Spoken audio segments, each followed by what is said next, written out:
Se o outro me desprezar, é uma forma de eu estar recebendo amor. Por isso, quando a gente trabalha, não só no nível traumático, o adulto, com a capacidade que ele tem, com os recursos, aí ele consegue ir abrindo discernimento de que ele vai poder ser amado de outras formas. Você já se pegou sentindo culpado por algo bom que aconteceu? Acredita que merece amor, reconhecimento ou se sente culpado? Porque é tão mais fácil oferecer do que receber. Tô criando uma força que vai agir para me proteger de eu ter aquilo que eu quero. Porque no momento que eu tenho aquilo, eu estou violando uma lei que eu criei para mim mesmo. Que se eu tiver aquilo que eu estou almejando, isso vai me gerar um problema. Seja bem-vindo a mais um Tripla Visão. O assunto hoje é maravilhoso. Você vai adorar merecimento. Você merece? Será que você merece mesmo? Você quer se apresentar? Psicóloga clínica especializada em psicotrauma a partir da abordagem EMDR, trabalho com consultoria individual, casais e famílias e também sou terapeuta sistêmica, entre outros. Eu sou Letícia Ramos, psicóloga clínica, especialista em terapia cognitivo-comportamental e gestão emocional. Eu sou Tito Belo, terapeuta junguiano, metafísico transenergético. Merecimento. O silêncio revela. Eu tava aqui, será que a gente merece? Vem essa pergunta. Engraçado, eu pensei a mesma coisa. Nossa, nós merecemos estar aqui. Eu acho um bom exercício. Que bom, né? Quando a gente trabalha dentro de um protocolo de trauma, né? A gente trabalha muito com a crença, tanto a crença negativa quanto a crença positiva. Então, a crença positiva, ela dá pra gente um norte. Ainda que a gente não esteja vivenciando ela, é um norte do que a gente gostaria de ser. Merecedor, né? E quando a gente se aproxima da crença negativa, né? Ou eu não sou merecedor, que a gente teria que pôr uma outra coisa para não colocar o não, né? Mas quando você se pensa merecedor, eu sou merecedor, como é que teu corpo reage? Pensar eu sou merecedor, ele traz muita positividade. Isso já faz Que com lugar que... do teu corpo responde? Bom, Faça esse exercício principalmente no peito. E claro, já vou fazer a consideração.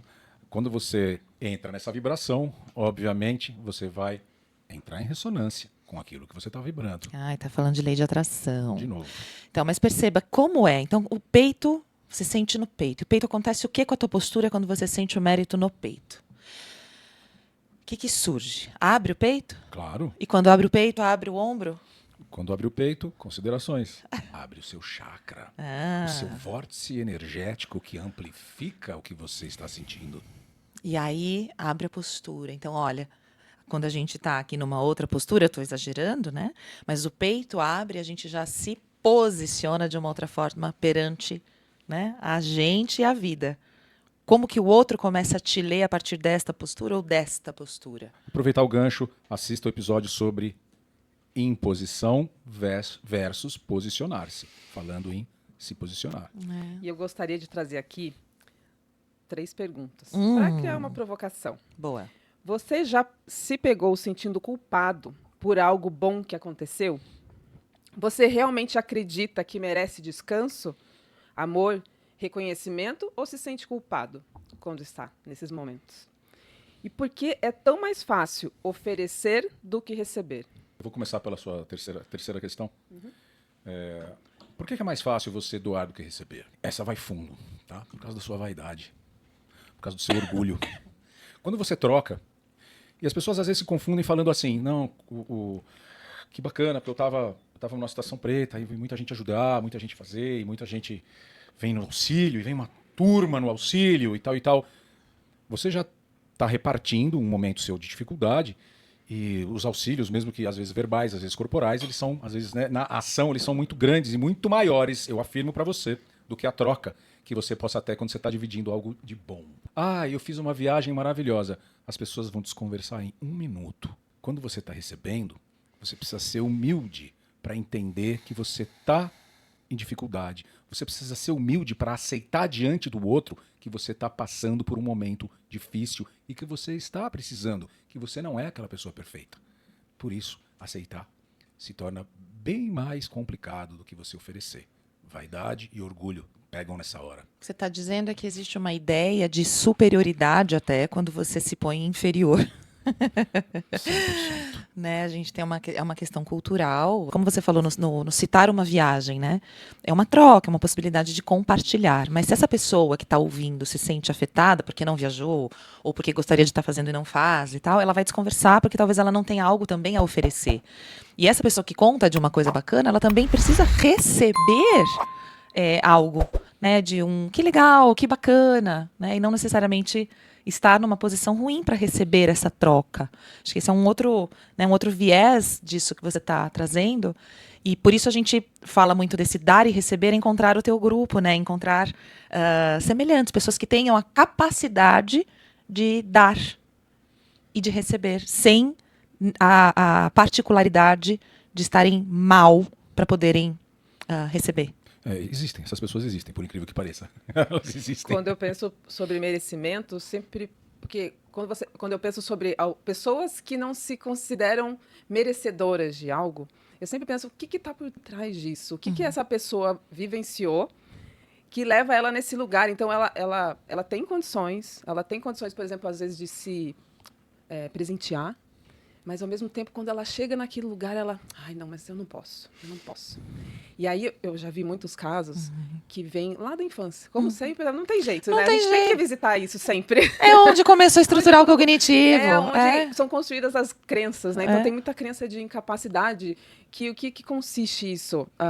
Eu vejo, por exemplo...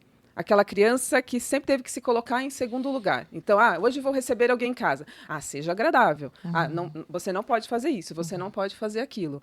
A sua vontade, aqui não tem espaço. O seu irmãozinho nasceu e agora você que cuida dele. Aí esse irmãozinho toma um lugar. Então você está dizendo que a gente cria um não merecedor. Cria um não merecedor. A gente cria uma não permissão, né? Permissão. Eu acho que esse merecimento tem muito a ver com permissão. Né? E é interessante quando você fala da infância, a gente era ou não era permitido por alguém quando crianças, né? E a gente traz essa ideia de autorização ainda, né? Então, ser adulto, é isso que a gente trabalha muito na clínica, né? Essa possibilidade de você pegar na mãozinha da tua criança e falar assim, vem cá que eu vou te levar. Agora eu vou te cuidar, agora eu vou te levar para fazer uma compra daquilo que você está precisando, eu vou te alimentar da melhor maneira, da maneira que você já entendeu que o seu corpo precisa. O merecimento vem muitas vezes assim, aceitar um elogio. Muitas vezes você fala, nossa, o seu cabelo tá tão bonito. Imagina, nem fiz nada. É mais comum, o shampoozinho que eu uso é tão baratinho. A sua roupa é linda, acredita que eu comprei só por X reais, ou X dólares, ou X... Né? É sempre uma necessidade de se diminuir. Vem das pequenas coisas. Muito. E então, eu percebo assim, quando trabalhar merecimento com o paciente, muitas vezes a gente precisa começar das pequenas coisas. Olha, você vai aprender a receber elogio. Então, daqui para frente, quando alguém te elogiar, você vai falar só obrigada, mais nada. Não precisa continuar. Obrigada, mas... Obrigada. Não, só para no obrigado, que tá bom já.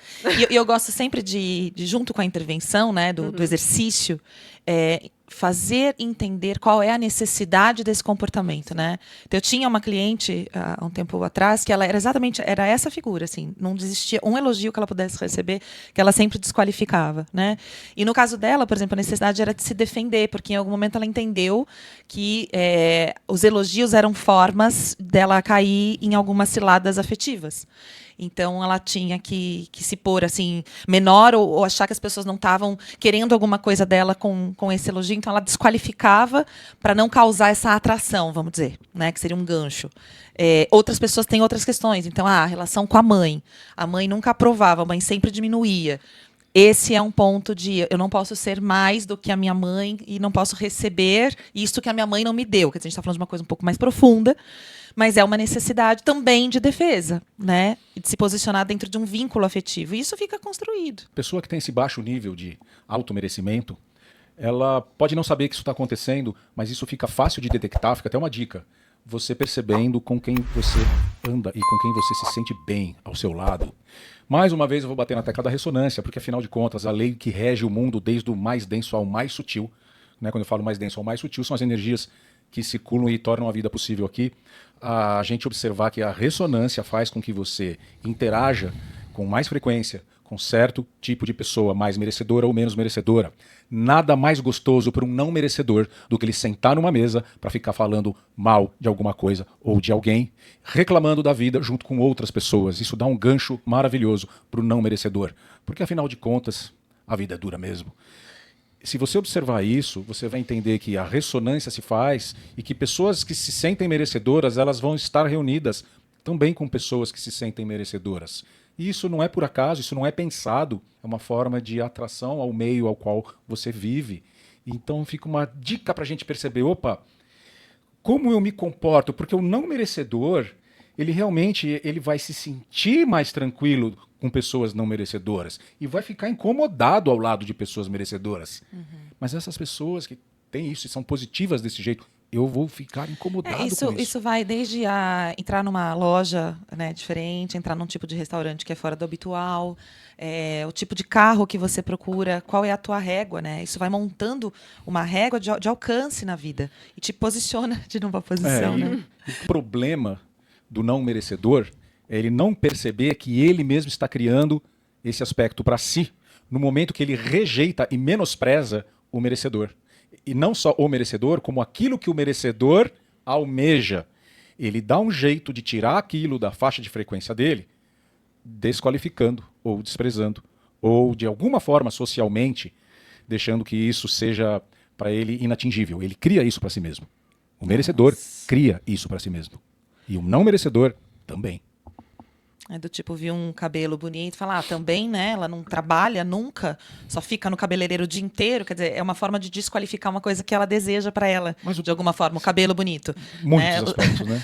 Muitos só para aspectos. exemplificar, Claro. ilustrar o que você falou. Porque o merecimento, ele não é como é que eu posso dizer? Uma recompensa.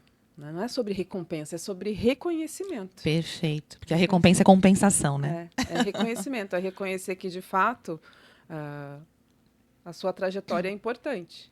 Então, está tudo bem, você se sentir bem com você. Porque é isso, né? Muitas vezes, a pessoa que não se sente merecedora, ela não se sente merecedora, então, de amor. Ela não é só sobre coisas materiais, né? Mas ela não se sente merecedora sobre todos os aspectos da vida. Então, ela vai receber um carinho, ela vai ficar desconfiada. Ela vai receber um elogio, ela vai ficar desconfiada. E quando ela é capaz, então, de fazer algo por ela, ela também não consegue. Ela é capaz de, sim, vou comprar um presente, ela sente um extremo prazer de comprar presente e dar para alguém. Agora, quando é para ela, ai, tá caro. Ou compra e fica com culpa. É.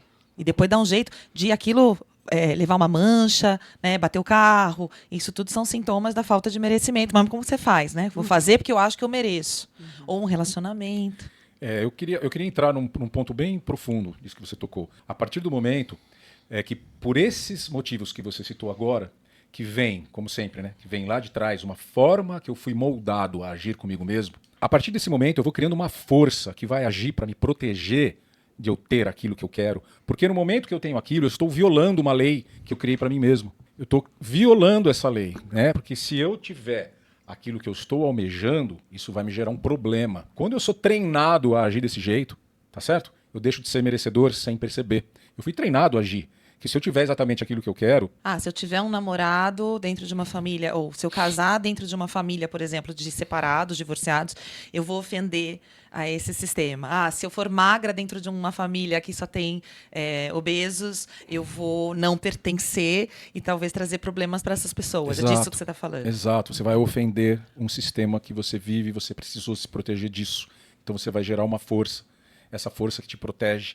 Quando essa força está te protegendo, não há forma de você conseguir as coisas que você almeja. Porque se você falar para a vida que você não é merecedor, no momento que você conseguir algo, o que se chama de boicote, na verdade, é uma força que já nasceu há muito tempo, vai impedir que você tenha aquilo. É boicote? Você pode nomear sim, porque foi criado por você. Essa força foi criada por você para impedir que você tenha aquilo. O exemplo que você deu, você conquistou o carro que você sempre almejou, mas você vai bater. Você conseguiu aquele emprego que você queria tanto, mas nossa, será que eu sou merecedor disso? Não, em 2 dias você está demitido.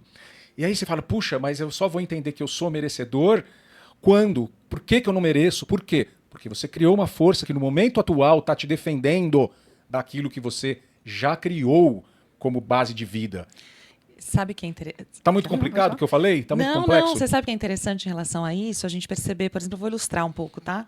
Em relacionamentos. É tão bonito de ver como essa questão do merecimento, ela é engatilhada. É Então, fácil de ver nos não é relacionamentos, fácil de ver. Então, por exemplo, uma pessoa, uma criança, né, o adulto cresceu com a história própria de não ter sido abraçada. Pelo contrário, ela era constantemente machucada pelo amor paterno. Né? E aprendeu a ter que se virar sozinha, então ela se fecha e qualquer abraço, qualquer acolhimento é uma possibilidade de ameaça, ao mesmo tempo que para aquela criança, né, seria o grande presente. E aí ela se casa com uma pessoa que é altamente necessitada de toque, de dar e de receber. Uhum. E aí esse dar esse abraço ou pedir esse colo, né, é altamente agressivo para essa pessoa. Mas, no entanto, ela escolheu alguém que exatamente vai mexer com aquele pontinho, que é eu preciso, eu mereço ser tratada com carinho. Só que a resistência que foi criada em função da história bloqueia isso. Então, a gente está falando, né, estou ilustrando uma outra forma da gente perceber mérito. Né? E aí, para você abrir nessa pessoa, abrir essa possibilidade de merecer esse colo, é quase que se atirar num vazio e num medo absoluto de ser ferida. É um desafio tamanho. Né? E, ao mesmo tempo, esse outro cara que casou com essa moça, né, que não sabe dar abraço, ele precisa desse abraço e ela não dá. Porque lá na história dele, ele também ficou com uma falta afetiva e ele construiu para ele que ele não merece esse abraço. E aí ele casa com uma pessoa que não dá a ele aquilo que a criança dele e o adulto dele tanto precisam. Né? Então, a gente está falando de mérito e demérito numa situação semelhante. Então, quando a gente trabalha com casal, por exemplo, a gente dá a condição de entendimento dessas inconsciências engatilhadas, é lindo, lindo de ver. Né? O verdadeiro casamento se faz com quem a gente precisa. Exato. É para evoluir mesmo, né? É uma oportunidade. E aí são os caos, né? Assim, isso gera caos. Por quê? Porque você está mexendo em traumas. Mas, ao mesmo tempo, você está abrindo a possibilidade de um mérito de amor nunca antes, né, vivido na história de nenhum deles. Né? E é muito interessante quando você traz a questão na infância, porque a criança ela quer ser acolhida pelos pais. Não existe isso, não né, tem de não como. querer. Então, quando ela não tem esse acolhimento, ela tem que se virar sozinha. E aí ela vai criando os recursos que ela tem para conseguir lidar com aquela dor. E qual é normalmente o recurso? Eu vou ter que criar uma casca aqui, porque sentir é muito difícil, eu não estou dando conta, então agora eu tenho que começar a ficar mais dura. Então, vou decidir agora que chorar, eu não posso mais chorar, que eu tenho que ser mais durona, então a criança pode começar a ficar mais agressiva mesmo. Né? E aí o que acontece? Ela vai criando essa casca e vai criando esse distanciamento afetivo, uma aridez emocional, às vezes. Que não abre campo, né, para abre nenhuma campo escolha sensível Exatamente. em relação à vida. Talvez mais funcional ou mais dentro do aspecto de sobrevivência mesmo. E não é sobre esse jeito de ser tá certo ou errado, é bom ou ruim. É a maneira que ela encontrou para sobreviver. Dentro dos meus atendimentos que eu fazia, o que eu via muito eram mulheres bonitas, mulheres que queriam ter um bom relacionamento, mulheres que tinham condição de se relacionar, mulheres que tinham todos os aspectos que pudessem ser bem atrativos aos homens, e elas falam, eu não consigo me relacionar. E aquela que é baixinha, feia, gordinha, que não se cuida, tá com aquele príncipe lindo. Aí você vai falar merecimento. Aí a pessoa quer cair de costa, né? Ela não está entendendo o que é aquilo. Ela não está entendendo. Por quê? E aí as mulheres que são assim lindas e não conseguem parar num relacionamento e conseguem entender o merecimento, elas se resolvem. Merecimento está ligado ao alto valor. E aquela que você julgou que é feia, que é gordinha, que não está dentro dos padrões, parece não se encaixar nos padrões de beleza, e ela conseguiu aquele príncipe alto, forte, maravilhoso que você queria tanto, ela tem merecimento. Ela se banca, ela acha que ela pode. Então se vê isso muito comumente, se vê, isso existe. Como eu lidei muito com mulheres, e as questões eram sempre muito parecidas dentro de casos de relacionamento. E nesses casos a gente vê que o merecimento, sim, está ligado, claro, sempre a questões que vêm lá de trás, que vão atingir diretamente o alto valor. E agora eu transponho isso para os homens. Nunca a esposa do cara, a namorada do cara, ela nunca é aquela. Ela é só aquela que ela tem. E claro, por frequência e ressonância, a gente já falou sobre empatia, a gente vai sentar com pessoas que têm o mesmo tipo de conversa, porque quem não tem isso não senta e não participa dessa conversa. Então, quando isso acontece, a gente vai vendo o desvalor que os homens se dão quando estão falando de outras mulheres. Para eles, é natural e eles estão apenas desqualificando e sabem que estão desvalorizando a própria esposa, a própria namorada. Mas não, eles estão mostrando a autodesqualificação. Quer dizer, eu não tenho condição de abraçar aquilo que eu quero, eu não sou merecedor daquilo que eu quero e eu não tenho nem a condição de vislumbrar que eu possa merecer e ter. Então eu fico com essa aqui mesmo. Isso é triste. E aí, na verdade, não se percebe, né? Porque como é uma conduta social tão já enraigada, né? A pessoa não percebe que está desvalorizando a própria escolha. Né? Sim. E admitindo isso para todo mundo. Sim. Né? Porque quando eu caso, quando eu tô com alguém, essa mulher é a mais linda do planeta para mim. Ela é a mulher eu sei mais... que você escuta isso também. Ela é a mulher mais bela do planeta para mim. E eu não vou ter problema com isso. Eu não vou... No momento que eu descobrir que eu tenho direito, eu tenho o merecimento de ter aquilo que eu quero, ué, por que não? Senão você vai estar se enganando. Me veio aqui também a síndrome do impostor. Que é isso, é a capacidade, é a pessoa se sentir não merecedora. O ambiente externo percebe que ela é boa o suficiente para muita coisa, que ela é capaz, ela é uma boa profissional, ela é uma boa mãe, ele é um bom pai, ela desempenha de fato os seus papéis, mas ela não consegue enxergar todas essas qualidades. Só o ambiente que percebe, mas ela não consegue. Isso eu percebo que acontece para a gente, todos nós, né, em algum âmbito, sempre suprir um vínculo de amor. Então, ao olhar, né, de quem a gente foi cuidado e tem um amor maior, né? Então, o pai, mãe, ou cuidadores, avós, enfim. Esse olhar desse pai, dessa mãe, me viram de uma determinada forma. E se era sempre, por exemplo, provendo serviços para ser amada, né? E, ao mesmo tempo, eu provia serviços e era chamada de inútil, ou era desqualificada também por isso, é muito, muito provável que essa pessoa cresça fazendo isso. Então, eu provei, eu dou, faço dentro da medida do suficiente, mas eu vou ter sempre como recompensa, o retorno, a falta do reconhecimento. E isso é o vínculo afetivo, isso é o amor. Então, eu me mantenho nisso sem perceber. Mas a pessoa adulta, ela tem muita condição. Assim, eu acho que você foi bem poética e sutil com isso. A pessoa adulta, ela já tem muita condição de observar isso, porque isso cai no orgulho. Isso cai numa vaidade, que eu chamo de vaidade, o quê? Eu dou mais valor ao olhar do outro sobre mim do que o meu próprio. Ela tem essa condição de discernir. Eu sei que ela vai ter que tocar num ponto, tocar numa ferida. Vai ter que entrar nessa ferida. Mas tem condição de discernir que o olhar do outro em relação a mim não é mais importante do que o meu próprio olhar. Sim, ela teria a condição. Aí que a gente entra na questão do que a marca, né, traumática, que é o que acontece com o organismo quando esse evento, por exemplo, esse vínculo afetivo fica impregnado, né, no organismo. Então, normalmente essa marca fica encapsulada, esse vínculo afetivo fica encapsulado, e por mais que a gente cresça e até aprenda teorias e faça autotrabalho, se a gente não adentra esse aspecto, é como se o sistema nervoso não correspondesse. Então, é como se eu dissesse assim, olha, eu sei e eu vejo que existe a possibilidade de que eu aprenda a nadar. Eu tenho musculatura, eu tenho o meu corpo funcionando perfeitamente e eu posso nadar. Só que eu não treinei, eu não consegui criar musculatura para fazer isso. Então é como se fosse um adulto falando assim, não, eu tenho toda a condição para fazer, e aí eu me jogo no mar ou na piscina, e eu não vou ter musculatura para poder enfrentar isso. Não sei se é a melhor analogia nesse momento, mas é como se ficasse estacionado a forma de pensar e de agir da criança.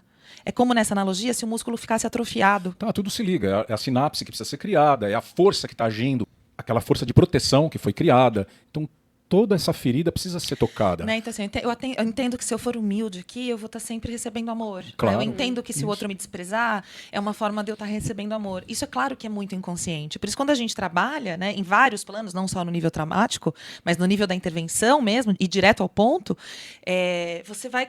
Aí, assim, o adulto, com a capacidade que ele tem, com os recursos, aí ele consegue e ir se treinando e abrindo discernimento e de que ele vai poder ser amado de outras formas. Quer dizer, eu não vou passar fome se eu abdicar desse comportamento. Né? Eu não vou passar fome emocional se eu abdicar desse comportamento. Eu posso trocar o comportamento e ser suprido emocionalmente da mesma forma ou de outra maneira mais interessante. Isso, esse olhar para si mesmo, desculpa, só para deixar... Porque a vaidade é muito confundida. A vaidade não é você querer dar mais valor a si mesmo. Não é isso. A vaidade é você se incomodar mais com o olhar do outro em relação a si do que com o seu próprio olhar. Quando você traz as relações, é muito interessante, porque enquanto você vive num ambiente com a sua família, Você está acostumado, então, com aqueles comportamentos. E aquilo ali é validado. Quando você começa, então, a mudar os ambientes e os pares, é que a sua maneira de se comportar em relação ao merecimento vai mudando, porque você percebe que tem outras pessoas que, por exemplo, aceitam o elogio e aquilo te toca. Como assim? Você aceita elogio? Nossa, mas você não está sendo muito egocêntrico? Não está sendo muito metido? Porque eu aprendi que aceitar elogio não é legal. Você tem sempre que trazer algo a mais. Assim, não, imagina, que isso, né? É, ser humilde. Eu tenho que ter uma postura. Ser humilde. Legal, porque a humildade é a maior das vaidades. Essa humildade, que também não se sabe o que é. Essa vaidade, de novo, está se incomodando, se moldando ao olhar do outro, não é? A gente já está com o tempo esgotado, considerações Esperando, então, finais. sempre a Já. aceitação, né? Por trás disso tudo. Porta de saída? Pode ter saída. Quer Vamos começar? lá. Uma coisa importante, eu vou usar um exemplo rápido. Se nós três aqui fôssemos fazer uma corrida de rua, tá? E em algum ponto eu tivesse um problema no joelho, a Letícia tivesse um problema na coluna, nós precisássemos parar ou interromper por razões pessoais o nosso círculo. E Maurício tivesse saudável e competente o suficiente para conseguir seguir com a própria corrida até o fim.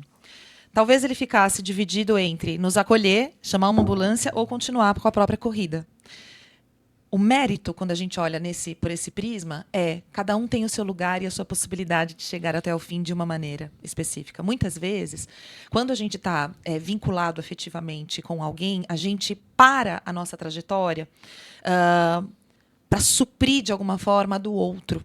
E quando a gente olha para isso de maneira sistêmica, né, a gente entende que algumas faltas de mérito elas se dão por isso. Né? Então, a minha mãe não conseguiu correr a corrida do casamento. Ela parou no meio e ficou frustrada a vida inteira. Então, para eu acompanhá-la e eu não me sentir mal por isso, eu também não vou me permitir uma situação amorosa feliz, porque talvez eu possa ofender a minha mãe ou me sentir mal por deixá-la na pista de corrida. Então, esta observação para os próprios comportamentos e méritos é a minha porta de saída. A minha porta de saída é perceber se você tem muita necessidade de agradar o outro. Se você se percebe sempre procurando agradar o outro, é muito importante.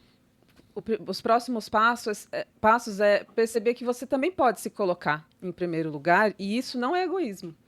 Isso é só um início para você perceber que você também merece ser bem tratado por você e pelo outro. Não tem necessidade de ser agradável o tempo todo. Minha porta de saída é a seguinte: se você tem consciência que você não é merecedor, que você tem dificuldade com isso, e se você não tem consciência, mas percebe que aquilo que você almeja sempre está sendo boicotado, nesses dois casos, preste atenção na força que foi criada para te defender desse merecimento, para te defender. Em algum momento você criou uma força lá atrás, onde era necessário você não merecer, porque caso merecesse, você ia ter problemas. Em algum momento da vida você criou essa força. Observe essa força em você e agradeça. Diga a ela que você não necessita mais. Agradeça. Tá? Essa é uma técnica da espiritualidade. É uma técnica também que funciona na alteração das suas sinapses. Então, agradeça e deixe ela ir. Coloque essa força na luz e fala: daqui para frente, não preciso mais dessa força de proteção. Muito obrigado. Daqui para frente, as coisas que eu almejo podem chegar até mim, porque elas não vão me prejudicar. A força que você criou, ela é doutrinada como um cachorrinho. Ela não sabe qual é a sua realidade de hoje. Essa força foi criada para cumprir uma missão, que era te proteger. E ela continua fazendo isso, independente de quantos anos tenham passado. Agradeça, deixe ela embora, coloque na luz e receba agora o que você merece. Uma palavra que me veio aqui é permita-se. Permita-se viver o agora. Permita-se sentir, permita-se todas as possibilidades. Porque até o momento você foi podado de alguma maneira por você ou pela sua história. Mas então é muito importante se permitir. E saiba que vai ser estranho, porque é um caminho que você desconhece, né? E esse estranhamento é natural. Não corra para voltar atrás, não. É natural o estranhamento. Muito bom. Acolhe o desconforto. Isso. Acolher. É isso aí. Colocar no dia a dia. Muito bom, pessoal. Adorei esse bate-papo hoje aqui. Esse foi o Tripla Visão e até o próximo episódio.